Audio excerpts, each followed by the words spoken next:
It's the holiday season, and Atlanta knows the best gifts come in D. Geller & Son blue boxes. For 4 days only, we're bringing you a huge and exclusive collection from Shy Creation. Bold necklaces to add some sparkle to her holiday look, trending stackable bracelets to mix and match, and during the show, you'll get exclusive discounts up to 20% off this amazing collection, or 0% APR for 18 months. These designs are only here December 5th through 8th at D. Geller & Son Jewelers in Atlanta, Kennesaw, and Sandy Springs. RSVP online at dgeller.com. This is an Extra 106.3 podcast. To hear more live and local content like this, tune into 106.3 FM or download the Extra 106.3 app. Extra 106.3 and a Second Chance Bail Bonds are here to back your blue. Back Your Blue highlights special initiatives, criminal justice programs, and community events aimed at keeping our communities safer. Join a Second Chance Bail Bond CEO Daniel Matalon and host Tug Coward to learn some good news about and from the law enforcement and justice communities. Now it's time to Back Your Blue on Extra 106.3 FM and the Extra 106.3 app. This is Back Your Blue with A Second Chance Bail Bonds. Daniel Matalon, the CEO of A Second Chance Bail Bonds and A Second Chance Monitoring. What's up, man? How are you? Doing well. Trying to get back in the swing of things. I know, right? After having some time off last week, getting back in the swing of things sometimes can be a little difficult, but we got a great guest today, Chaplain Dorie Griggs from the Roswell Fire Department. And after a bunch of different public relations and marketing jobs in college football, which, goodness gracious, college football has been great lately, professional sports, too, and hospitality. Dorie attended Columbia Theological Seminary, where she earned a master's in divinity in 2002. And her final year at Columbia, she developed a model of chaplains. Am I saying that right? Chaplaincy? Is that the correct way to say that? That's correct. I'm old hillbilly. Sometimes I get that stuff wrong. Chaplaincy for journalists who cover traumatic events. And is now the chaplain for the Roswell Fire Department since 2017. Welcome to the show. Thank you. Thank you for having me. Oh, my gosh. How do you look, and I go to church every Sunday. My family, we're believers and very proud of that. But there's never been a time that I was like, you know what, I think I'll go to theology school. I'll go get a degree in theology. What in the world made you decide to do that? I mean, I think it's great. It just seems like such a different direction from what you were doing prior to that. Well, it's interesting how life brings you through different experiences. And if you had told me 30 years ago I'd be doing what I'm doing now, I would have said not a chance. No way. But my early background was in sports PR and marketing, and in those years in the press box, I got to be friends with a lot of videographers, photographers, writers, and broadcast folks. And one of the videographers from a local TV station told me one time that when lists of most dangerous careers come out, photographers and videographers are way up on the top. Is it because they get run over by players and things like that? Well, no, it's, in small markets like Richmond, Virginia, where I was, you don't have specific, videographers just for sports. They cover breaking news and so forth. So they'd be coming in to a game, having just covered a shooting or something. Well, there was one plane crash, and the guy said that they had cleared the area, but he stepped on a body part. Oh, my heavens. On the way to the, and it's like, how do you deal with that? Sure. And then, in riot situations, you can't just disappear into the crowd with this big camera. And so... And you're there to get the story to begin with, so you're putting yourself in the line of fire. And then you end up getting targeted yourself. And to do your job properly as a photographer or videographer, you have to get close to the action, where other reporters can stand back and observe, but to get the images you need to be closer. So that kind of stuck with me over the years, and I went from sports to working for hospitality industry, getting sports teams to stay at properties, and then I ended up working for a church retreat center here in Atlanta. It's no longer open, but it was called Simpsonwood in Norcross. Okay. And there, all these ministers were coming for retreats and so forth, and by that time, I had lost both parents by the time I was 34. Sorry to hear that. I've been through a lot of loss and did a lot of reading and got to the point where I needed some back and forth, and that's where the tug to go to seminary. The tug. I like that. Yes. Very nice. Yes. Way to work it in. I try. You do good work. I can tell. You've been doing this a while. But so I got to seminary and start taking pastoral care classes, and we learn that we're going to hear a lot of stuff, and we need to find our own support. And I started thinking, my husband's a photographer. We have lots of journalist friends, and the things I was learning about self-care, I was like, what, do journalists get educated on you're going to see some awful stuff? And I started asking my friends about their journalism school experience, and no, it never really came up. You're just a young cub reporter put on the cop beat. You see your first dead body on the scene, and if you're in a small town, you could know that person. And there's no training. So I started asking questions and found the Dart Center for Journalism and Trauma, which has nothing to do with faith, but everything to do with preparing journalists to be sensitive when they're covering victims of violence. And they're now at Columbia Graduate School of Journalism in New York City. At the time, they started at University of Washington in Seattle. And I did some volunteer work for them, and eventually the founder, Dr. Frank Ochberg, I asked him about how I could get experience. I'm not a first responder. I'm not a journalist. How can I get into those scenes? And he suggested volunteering for the Red Cross. So I did that for a couple of years in the early 2000s, which encompassed the Katrina years. Oh, wow, yeah. Yeah, sure. That time. And it was an amazing experience to be on the ground. And Red Cross at fire scenes and so forth, we come in when the fire department is leaving usually and work with the families. Yeah, because the fire departments put out the fires, and the leftover stuff is handled by somebody else. Right. So that was tremendous experience. And from there, to be a chaplain, we actually have a PR problem. Chaplains do. First of all, do? Yes. Most people spell chaplain like Charlie Chaplin, the old silent film actor. Yeah.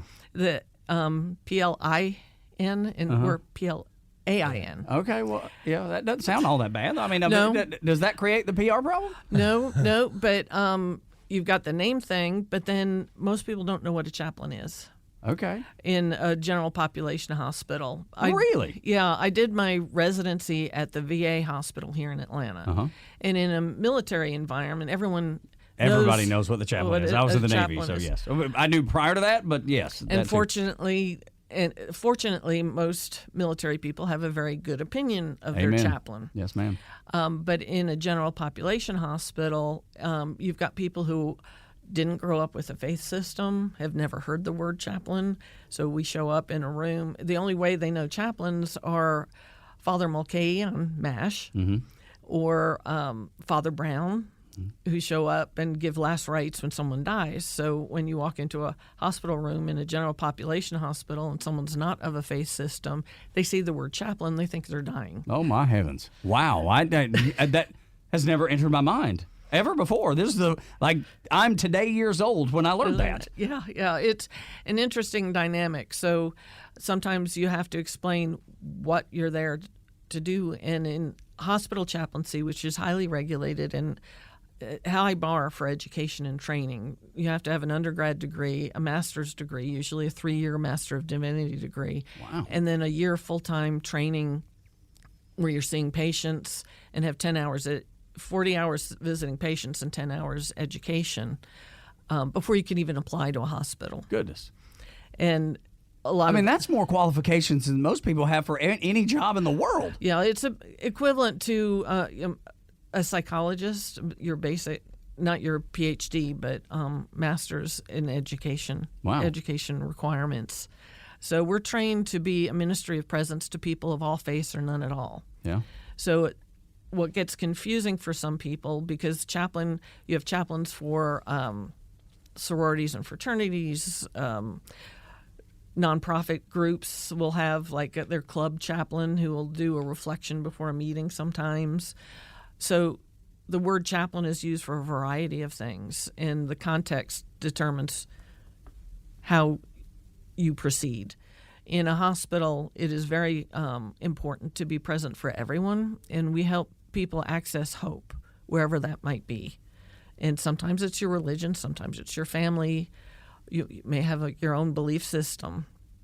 Is it hard I want to make sure I say this delicately, but it seems like it's a question that should be asked. Is it hard being a chaplain, being a woman of faith, speaking with people that aren't faithful in a way that they don't feel alienated? How do you speak for the people, because you're coming from a faith point of view, and obviously our faith, we want to bring people into our faith, so this is a good opportunity to do that. But it seems like it could be a very tricky situation, especially when things are dire, like a hospital. It can be, and each person will answer this differently, each chaplain. I have a background in interfaith dialogue. My first job out of seminary. Does that include people of no faith? Yes. Okay, because that's, I think, a valuable question, because I wouldn't have known that. Yeah, the Free Thought Society. I produced an interfaith dialogue television show first out of seminary, and had people of all different faiths or none at all on talking, how they. But just about everyone, even people without a faith, have a sense of morally what's right and what's wrong. Sure. Yeah, I think it's inherent. So it's just a matter of listening and learning how to ask questions and listen to the reply, and help people see their way through a tough diagnosis, end-of-life situations, and so forth. Are those opportunities, or have there been in the opportunities in the past where you've seen people that gravitate to faith after they've been in a situation that you are introduced to? Yes, there are people who start experiencing things that they didn't have words for before. Sure. And they couldn't explain it, and they'll come to all different faiths of course. way. Sure. And, a lot of people, our faiths determine where we're born a lot of times, sure. Statistically. What I learned during the several years of the TV show was that how we live in community doesn't vary much from faith system to faith system. How you treat the least of these, sure. and yeah. How you live in community together, and caring for children, orphans, and widows is it's in the a Christian staple. faith. Yeah, it's a staple across the board. But that doesn't vary very much Sure. from faith system to faith system. Yeah, that makes sense to me. We're talking to Chaplain Dorie Griggs of the Roswell Fire Department. We'll continue this conversation after this on Extra 106.3. This is Back Your Blue with the folks at A Second Chance Bail Bonds. Daniel Madelon here. He is the CEO of A Second Chance Bail Bonds and A Second Chance Monitoring. More next on Extra 106.3. It's the holiday season, and Atlanta knows the best gifts come in D. Geller & Son blue boxes. For 4 days only, we're bringing you a huge and exclusive collection from Shy Creation. Bold necklaces to add some sparkle to her holiday look, trending stackable bracelets to mix and match, and during the show, you'll get exclusive discounts up to 20% off this amazing collection, or 0% APR for 18 months. These designs are only here December 5th through 8th at D. Geller & Son Jewelers in Atlanta, Kennesaw, and Sandy Springs. RSVP online at dgeller.com. Hey Atlanta, Hudson Mason here. Is a new roof still on your to-do list, but you've been delayed due to rising home service costs? Well, here's a fantastic solution from Accent Roofing Service. 0 down, 0 payments, and 0 interest for a full year. That's right, you can get your new roof now and start paying next year. Act quickly, because Accent's incredible offer of 000 with a 12-month deferred payment option for a lifetime roof system isn't going to last long. Contact the craftsman at Accent Roofing Service today, accentroofingservice.com. This is Back Your Blue, presented by A Second Chance Bail Bonds, live on Extra 106.3 FM and streaming for free anytime on the Extra 106.3 app. Welcome back to Back Your Blue on Extra 106.3. My name is Tug Coward, along with Daniel Madelon. He is the CEO of A Second Chance Bail Bonds and A Second Chance Monitoring, the reason that this show exists. And Daniel, I feel like this is something that you probably have experienced, at least something similar, because Dorie talked about the role of people behind the camera being very, very dangerous because they're right in the mix of things that are going on. The dangerous situations, whether it's a horrible car wreck or a shootout at the gas station or whatever.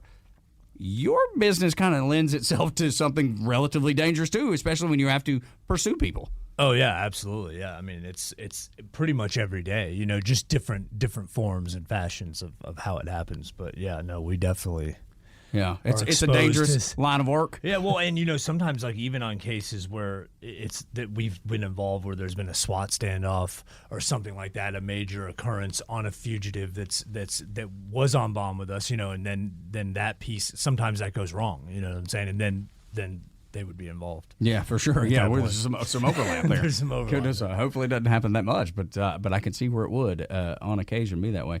Dorie, in April of 2014, you were named the 2014 Pioneer Ministry Award recipient through Columbia Theological Seminary in appreciation for your ministry of presence with journalists that we talked about in the first segment, in support of parents of Citadel cadets down in Charleston, South Carolina. Yes, sir. Yeah, how about that? So my son's at College of Charleston, so we're really close. We get down there a lot. We walk by the Citadel a whole bunch.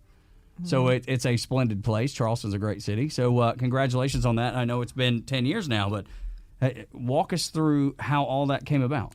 Well, my oldest son was a freshman knob, as they're called, on campus in 2007. And it was a whole new world for me. Military school. Sure. Sending a child to a military school is unlike any other college thing. It's kind of comical in hindsight. Yeah, sure. When all your friends are talking about designer sheets and Yeah. how they're going to decorate dorm rooms, Yeah. you get a list of what to pack.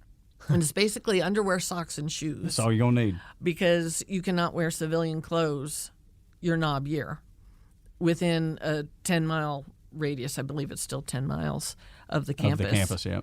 And then not only that's before they get there, and once they get there, they tell them how to fold it, what drawers to put it in. I was in the Navy. I remember So, all those days. all the things, and it's a whole nother language. It's a whole nother culture. And Lingo is just out there in left field with a football scared to bat. death that I'm an extrovert and I chat a lot, and I was convinced I was going to ruin my son's career because I'd say the wrong thing or do the wrong thing, and I wrote terms down. Everything I learned, I wrote down. In the way I deal with anxiety or uncertainty is to learn as much as I can about something. So I read everything. I read all the Pat Conroy books his first year just to get my head around someone who went there and the mentality around it. Learned the website, learned how to search, and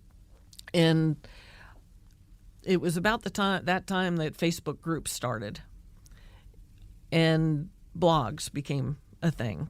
So I started Facebook groups for the company. He was in Bravo Company, Okay. 1st Battalion. Sure. And other parents were doing the same thing in the other battalions and companies. And by the time he graduated, I ended up attending a conference. This is where the journalism and trauma overlap, at the Carter Center for Returning Veterans and Mental Health. I was the only faith-based person in the room. Wow.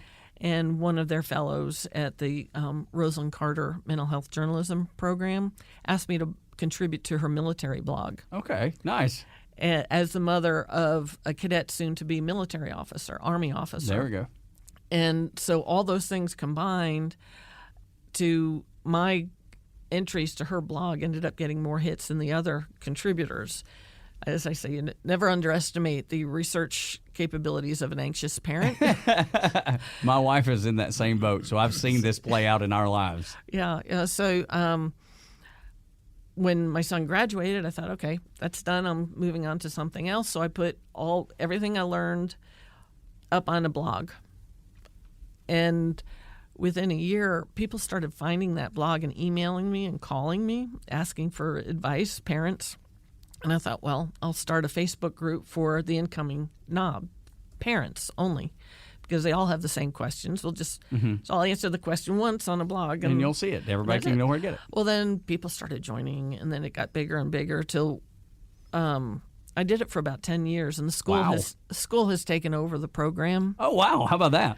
Yeah, there was a new parent liaison in the provost office, and as soon as they named him, I said, here, this is what I've done. You can have it. Bounce pass. And he asked me to come to Charleston. We had a meeting, and he asked me to stay on as he was getting more oriented to acclimated. his position Yeah. and so forth. And we worked over 4 years for him to with parent volunteers. Man, you must have been doing some extensive work if it took him 4 years to do what you've been doing. Goodness gracious. Well, it was a lot of work for a volunteer position, and I met some amazing people. Going to a military college, parents end up making friends. Oh, yeah. You do a lot of waiting. Yes. Hurry up and wait, the military way. Yeah, the cadets are not in control of their time, especially knob year. So you're waiting outside of the battalion until they have to sweep floors or whatever task. Clean toilets. I remember doing that a whole bunch. Yeah. So that's how I started, and it was very much being a chaplain to anxious parents. And it was about the time I finished my residency at the VA that this is the segue into how I got into the fire department. I was passing along all the Citadel stuff. I'd finished my residency at the VA. Our youngest was a junior in high school, and I didn't want to work full time. And Roswell started a community emergency response team group, which is a civilian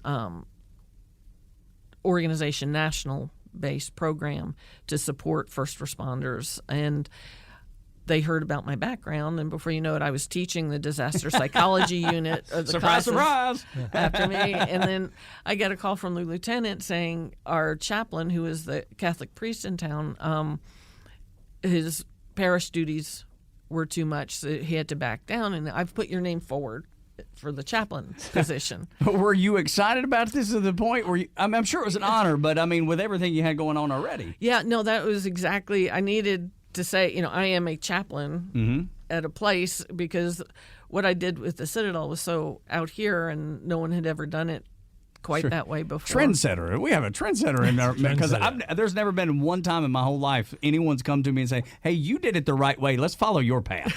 I'm the exact opposite. Everyone's like, whatever he does, avoid it. Yeah, God seems to have me on an interesting journey. Yes, There's a lot of different things I've done that I didn't go in to say. You didn't expect to. Yeah, it wasn't like I intended for that. It happened, and go with it. So it's kind of neat that way. But yeah, I met with the fire chief, who was Chief Ricky Burnett at the time, and he had me meet with the deputy chiefs, and then I became chaplain in 2017. Goodness gracious. So let's back up a little bit, Daniel, and we'll bring in some of her other stuff. Chaplain resident through the Clinical Pastoral Education, the CPE program at the Atlanta VA, which you referenced in 2015, received recognition for your work on the surgical ICU team with the Daisy Team Award. I mean, you got more awards than anybody I know.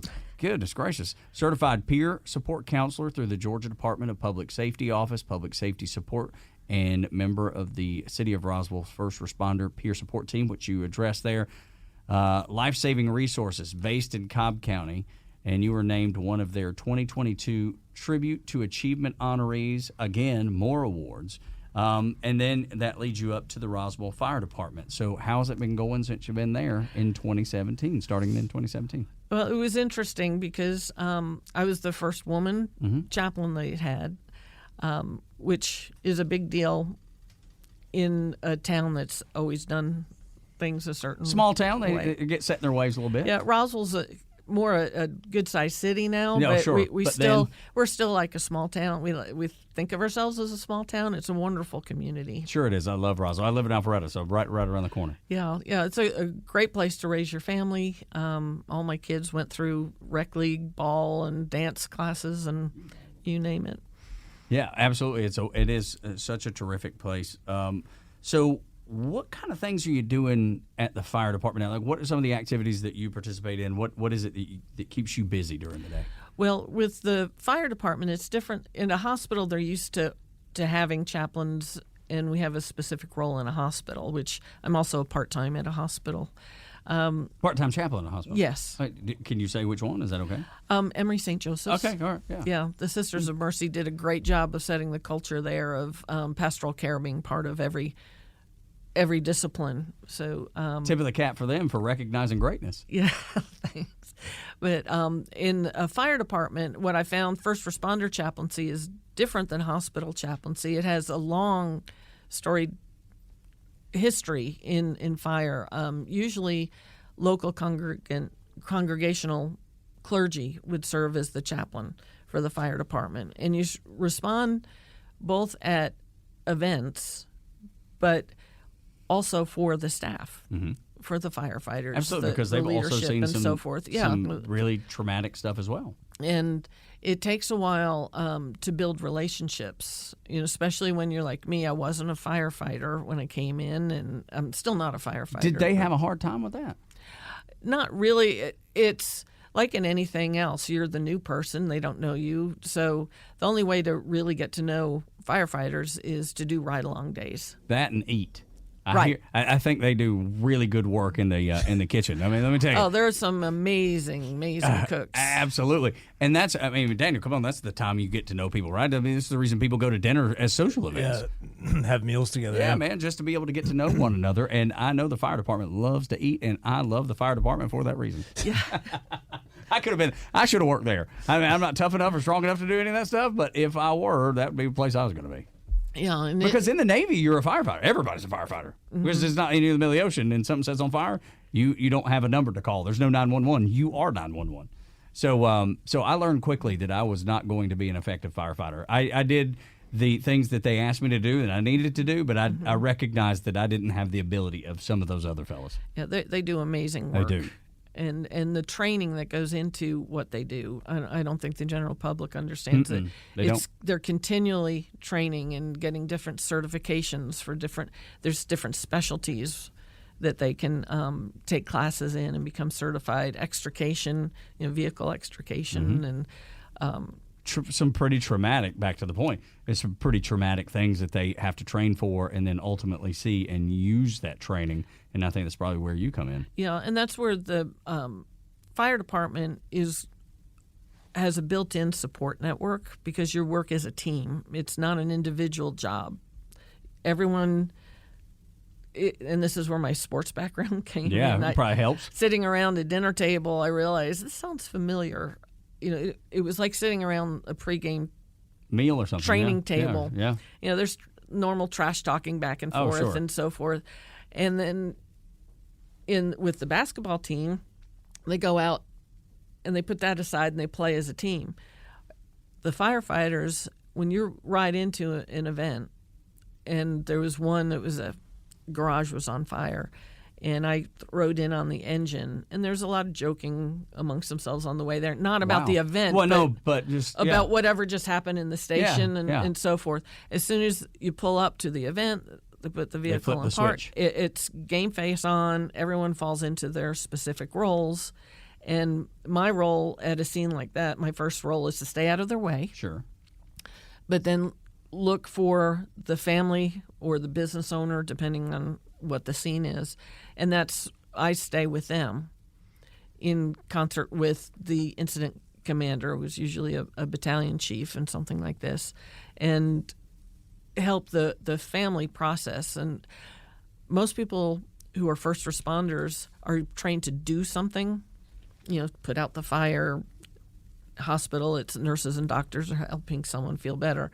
Chaplains are trained to be with people in some of the worst times of their life. Loss of property, loss of life.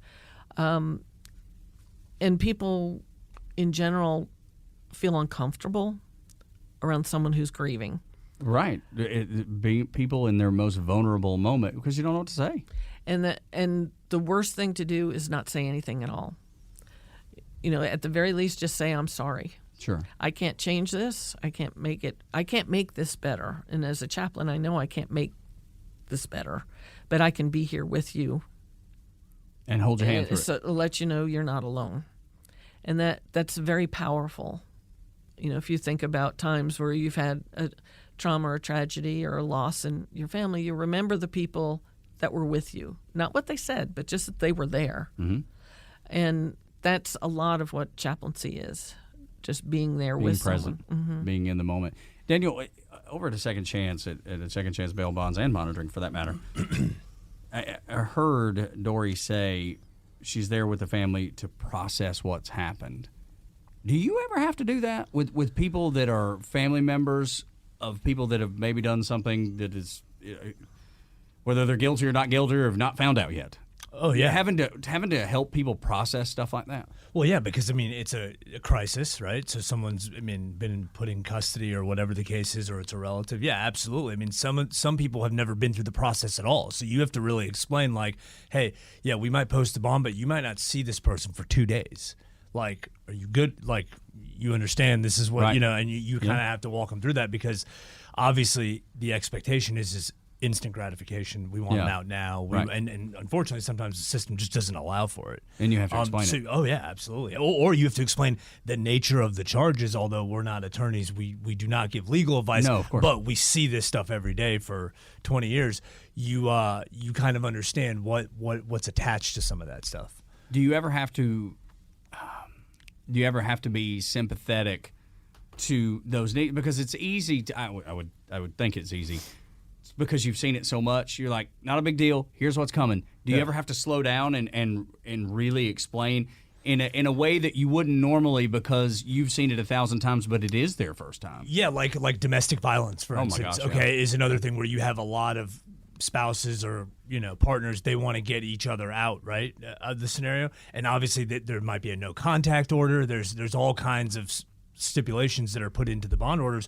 Well, they don't understand that, and they're like, well, why? It was just an argument. Why can't we still be around each other? And it's like, yeah, but no, the judge said there's a no contact order, so therefore no. The answer is no, and if you do, this is what's going to happen, and this is what the ramifications are. Good. So there's, and that goes for, that's just domestic violence. Then you just stagger that out, DUIs and different things with people losing their licenses and stuff like that. Dorie was talking about regular training to get better. Do y'all do that too? Are there training that y'all do throughout the company, but anything like that what she does where you have to train to help? So there's nothing that's required state-wise, but we have our required state continuing education and stuff like that, which is basically based on the industry, state law. But then yes, some of that stuff, depending on what part you're working in, what segment of the business you're working in, we try to promote training, but there's no specific required training. But it's something that you want your company to be able to do. Oh, absolutely, because the more the way I look at it is the more information we have and we can give to these people is the better off they're going to be in making their next decision of what turn they, what path they go down. Absolutely. So we try to be as proactive as possible and give people that information. Yeah, talking to Chaplain Dorie Griggs of the Roswell Fire Department. What's some other things that you participate in there at the fire department? Obviously, the ride-along, we covered that, but I'm sure there's many other things that you got your hands involved in. Well, the ride-alongs are a big part of what I do in building relationships and stopping by the office. There's the public-facing ceremonial duties of blessing or invocations for our city council meetings. We just had a Veterans Day ceremony for the city of Roswell. Mayor and city council do that each year, and I give the invocation for that. There are the occasional funerals, weddings. I haven't had a fire staff wedding yet. I've officiated weddings, but I'm waiting to. Yeah, that one's coming soon. I'm sure that'll be fun, especially with some of the younger guys, younger gals that are in there. Yeah. Probably the best thing I got to do as a fire chaplain was hold brand new babies. Oh, so sweet. And during COVID times when no one can visit, as clergy, I could. Oh, nice. So I got to hold one of the babies who was less than 24 hours old. Oh, so that's sweet. That's one of the best things I get to do. And then there are public events, and I'm just part of the team at that point. And with the holidays coming up, there's holiday heroes, Shop with Heroes, that they match firefighters, police, 911 communications folks with children. They have a budget that they can go and buy things, and it's usually they buy something for each person in their family and something for themselves. So getting to participate in those public events is really fun, too. Oh, my gosh, I would imagine so. And you want to talk about developing relationships. It's wonderful to be able to develop those relationships with younger folks. That way they have someone in their life that is pointing them maybe in the right direction, even if you just see them occasionally around about town. Well, it was amazing. Last year we show up in uniform, and a couple little girls just came up and gave me a hug. They'd never seen a woman in uniform before, and they didn't know what I did or anything else. But they just knew we're drawn to. Yeah. Which I so love. Are that. you in the actual fire? You come at? I have a Class A uniform, which is this it looks like a suit. Okay. The Gotcha. formal. Right. Looks like a military Class A uniform, but also regular white shirt, tie, badge. Got a badge. Yeah, looking like a professional out There there. you go. Early on, I joked that I got things. Something would happen, and then I'd get some. Oh yeah, we need to get you this. I went to a structure fire. A home was on fire, and they were taking artwork off the wall before they had to put water on the roof line. The firefighter said, I don't know much about art, but this looks expensive. If I bring it out, can you bring it to the family? So we had a relay going. Oh, my gosh. And I had to stop because I didn't have a helmet. And, Oh, no. So I have a helmet now. No, right, but in that moment. So we were able to get some other people to get everything out. But a lot of times people don't realize before they know they're about to put a lot of water in there. There's antiques or pianos and so forth. They'll throw tarps over those and try to protect what they can. Try to protect what they can. They do an I didn't know amazing that. job. I had no idea. Yeah. I did not know that. And that's I didn't know that either. That's so. It's just another layer of gratitude that I have for our servants in the community, our firefighters, police officers, EMS. They do so much that we have no idea about them doing, and that's just one example of it. Just the fact that they care enough about something that doesn't belong to them, about something that they are there to protect the home, but they take the extra moment to say, hey, that's something I bet is valuable to the people that we're trying to help. Yeah, they do what they can before. Sure. In some cases, if it's fully involved, you it's can't. a different No, story. of course. But in Just this taking case, that extra moment is just they do an God bless amazing them. job. And a lot of one thing that people don't know is the fire departments respond to about 75% of their calls are medical related, not fire. That's a big number. The EMS. That's a big number. Calls, yeah. Yeah, that's a lot. Holy cow. All right, we'll take a break here because I want to come back and talk about the peer support counselor that you are through the Georgia Department of Public Safety and what all that is involved with, and just wrap up with good stories with Chaplain Dorie Griggs of the Roswell Fire Department here on Back Your Blue from A Second Chance Bail Bonds. Daniel Madelon, the CEO of A Second Chance, here with us on the show. My name is Tug Cowart. This is Extra 106.3. Why should you do your shopping at D. Geller & Son this holiday season? Because you don't want to end up like shouldn't have case number 3340. Ready to see your gift? Okay. Open your eyes. What is it? It's the future of walking. It's a Segway. In a few years, all of your friends are going to have one of these bad boys. How much did this cost? Only $4,000. Oh, you shouldn't have. Why don't you hop on and take it for a spin? Okay. Honey? You know what never goes out of style? Diamonds. This year, take the risk out of holiday shopping at D. Geller & Son, steering you right since 1939. So, Robert, I want to thank you for your time. I just don't think you're the right person for this position. I don't understand. Was it something I said? Well, we did a background check on you and found some things of concern. If you're in charge of hiring for your company, you know how helpful a background screening can be. That's why companies that use Horizon background screening make smarter hiring decisions. Don't let the wrong hire put your company at risk. Get the real story on your candidates at horizonscreening.com. horizonscreening.com. Extra 106.3 and A Second Chance Bail Bonds are here to back your blue. Now back to the show on Atlanta's only conservative news and talk station, Extra 106.3. Welcome back to Back Your Blue on Extra 106.3 with Daniel Madelon, the CEO of A Second Chance Bail Bonds and A Second Chance Monitoring. My name is Tug Cowart. We're here with Chaplain Dorie Griggs of the Roswell Fire Department this weekend. And I want to ask you about the peer support counselor, because that's what you do through the Georgia Department of Public Safety. What's that all about? Because I don't know that I've ever heard of that. I don't know what that is. Yeah, it's a statewide program. I can't remember how many years. It's like at least 5. There is a department for peer support. It's recognized that suicide is one of the biggest dangers in this type of work in first responder world. No kidding. Military too, because those are the same thing. They see those traumatic things happening, and it causes true pain inward. The invisible wounds of war, if you will. And they, through research, found that peer support, getting someone trained in that field, police, fire, 911 dispatch, emergency medical, to understand the signs of burnout, to stress, anxiety, and so forth, can be the single factor that means someone will ask for help or talk to their buddy that they're on shift with, or someone else in that system. And in Roswell, years ago, they decided instead of having fire, 911, police, we all trained together. So we went through, at first it was a 3-day class for peer support. Now it's a 40-hour full week class in peer support training that those of us on the team have all been through. We've been doing it long enough that we've been recertified. Every 3 years you have to take a refresher course, and it's overseen. It's a statewide program. There's confidentiality is guaranteed. We're by law. Sure. We're not allowed to. It's like a to HIPAA tell thing, them. right? Yeah.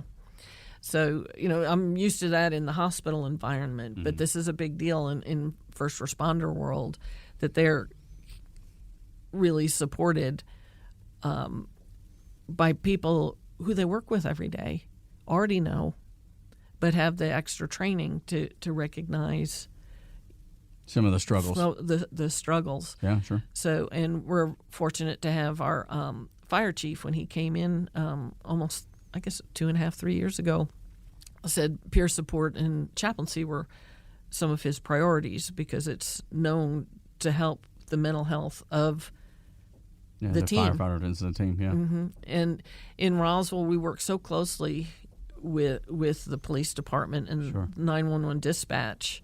So we're on scenes together where my work is concerned. I often get called to unexpected medical deaths, suicides, and so forth. Mm-hmm.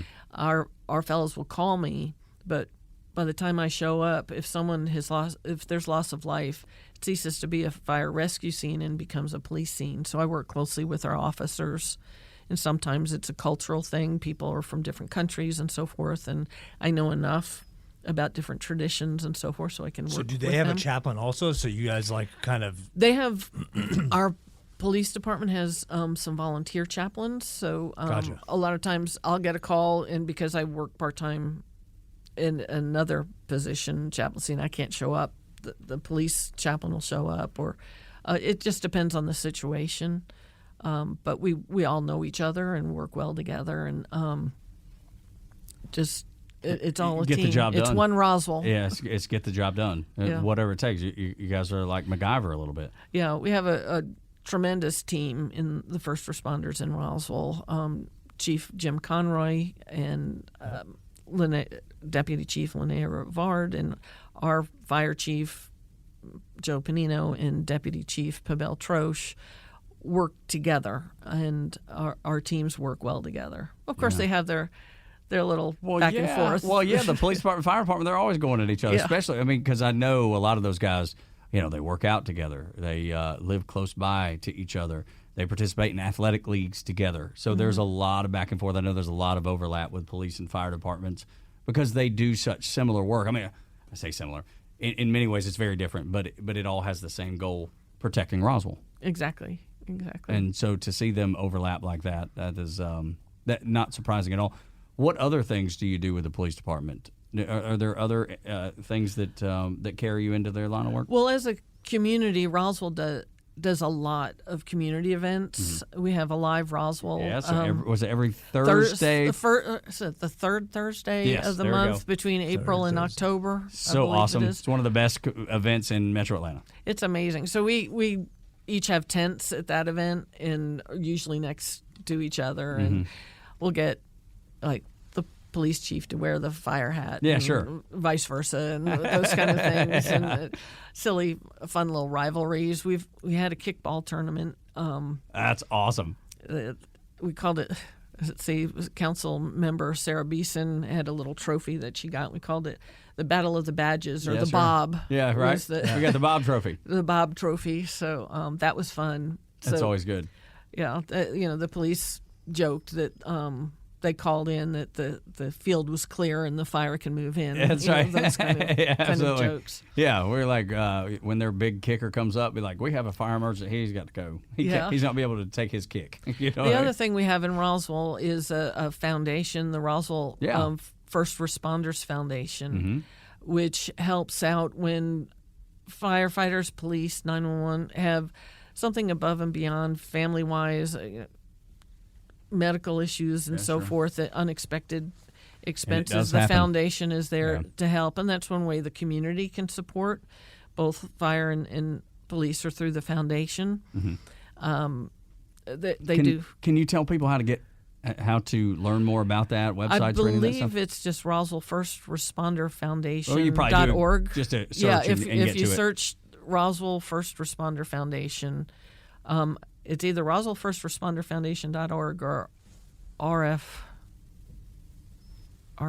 Whatever the initials are. Yeah, whatever the initials are. .org. Yeah, that's right. .org. Michael Hernandez is the head of the foundation, and they do a tremendous job. RoswellFirstResponders.org. That a boy. Look at Daniel Madeline over there. I was close. Yeah, I'm telling you, knocking it out of the park, making sure we know that we have the right information. Correct. What are some ways that people can be in contact with you if they ever need you in a situation? Social media, or is there phones, or what's the best way? Usually, if you call the main number for the fire department, the Roswell Fire Department, they'll channel it to me. Okay.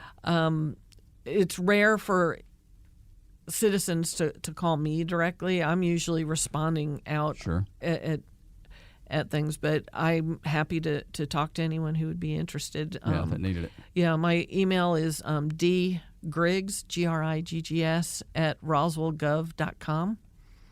Wow, that's a mouthful. At roswellgov.com. Okay, wow, that's That's going to be tough. You may have to rewind it. If you're listening to the podcast version, you have to rewind that one to get that one. It's just a good one. Chaplain Dorie Griggs, Roswell Fire Department, the chaplain there.